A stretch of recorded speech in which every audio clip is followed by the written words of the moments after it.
बोलना किसी के लिए भी, ये तो देश के प्रधानमंत्री हैं और देश का प्रधानमंत्री किसी एक व्यक्ति या कोई एक समूह की मदद से नहीं होता है।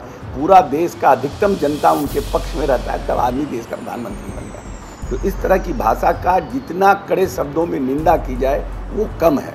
और नमस्कार, आप हैं न्यूज़ फॉर नेशन पर, मैं आपके साथ अभिजीत सिंह।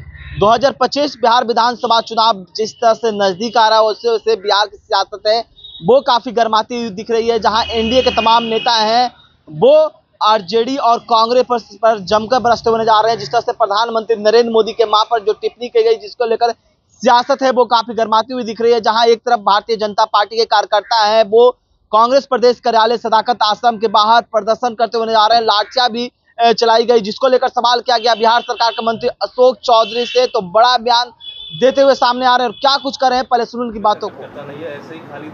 कांग्रेस के मंच से प्रधानमंत्री मोदी की मां को लेकर देखिए, ऐसा प्रजातंत्र लोकतंत्र में हम विचारधाराओं की लड़ाई लड़ते हैं, व्यक्तिगत लड़ाई हम नहीं लड़ते हैं। कोई भी व्यक्ति हो, किसी के प्रति भी इस तरह की घटिया मानसिकता से बोलना किसी के लिए भी, ये तो देश के प्रधानमंत्री हैं और देश का प्रधानमंत्री किसी एक व्यक्ति या कोई एक समूह की मदद से नहीं होता है।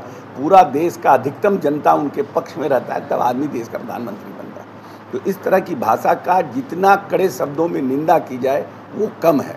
और हमेशा ये ध्यान रखना चाहिए कि कार्यक्रम अगर ख़त्म हो गया है तो तुरंत माइक ये सब बंद करना चाहिए। कोई भी व्यक्ति आके इस तरह का भाषण करेगा, इस तरह का अपना, अब सोचिए कि लोगों के मन में कितना जहर है कि ऐसी भाषा का प्रयोग तो हम लोग अपने किसी के लिए करते ही नहीं हैं। इस तरह की भाषा का प्रयोग करना, जो गिरफ्तारी हुई है उनके ऊपर केस चलेगा, मुकदमा चलेगा।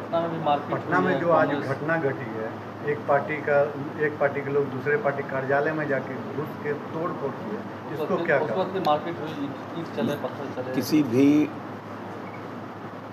पॉलिटिकल पार्टी के लोगों का दूसरे पार्टी के कार्यालय में जाना उचित, प्रोटेस्ट करना उचित नहीं है। हम प्रोटेस्ट करिए, बाहर तो सब कोई करते हैं, हम लोग भी बाहर में करते हैं प्रोटेस्ट। ऐसा मौका मिला है कि हमको लोग भी प्रोटेस्ट किए, लेकिन एक सिंबॉलिक प्रोटेस्ट रहता है कायदे से। अब किसी के ऑफिस में घुस जाइए, आज हमारे यहाँ जनता दल यूनाइटेड का ऑफिस है, अब यहाँ पर कोई आ जाए 100, 200, 500 आदमी लेके, 5-10 आदमी, 20 आदमी मैक्सिमम, ये तो गलत बात है, तरीका गलत है। पटना हाई कोर्ट को बम से उड़ाने की धमकी दी गई, वो तो हमको पागल सिर फिरा का कोई कमी है, वैसा तो रोज़ हम लोग को SMS आता है, क्या करिएगा सबका, क्या करिएगा, सिर फिरा लोगों का कोई कमी थोड़ी है। की है महिलाओं को रोजगार देने की, उद्यमिता की बात की है, 10,000 रुपया भी देंगे और रोजगार सेटल हो जाएगा तो फिर 2 लाख भी देंगे। इस फैसले को कैसे देखते हैं चुनाव से पहले? देखिए, ये योजना जो है, जो माननीय नेता ने आज पास किया है, ये महिला रोजगार योजना इसका नाम दिया गया है।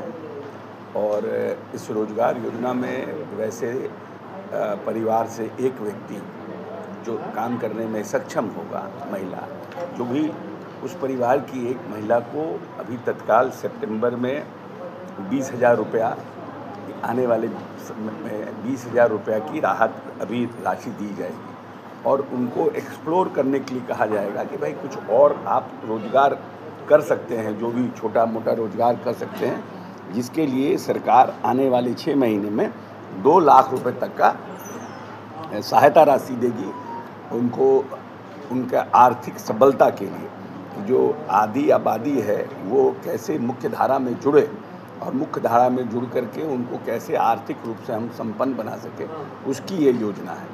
लेकिन सर, विपक्ष ये कहे उससे पहले आपसे पूछ देते हैं, राहुल गांधी तेजस्वी यादव फिर कहेंगे कि, तो आपने साफ तौर पर सुना बिहार सरकार के मंत्री अशोक चौधरी किस तरह से कहते हुए आ रहे हैं कि देखिए इस तरह की घटना जो घटी है वो सही नहीं है, किसी भी पार्टी कार्यालय के बाहर इस तरह के करना ये उचित नहीं है।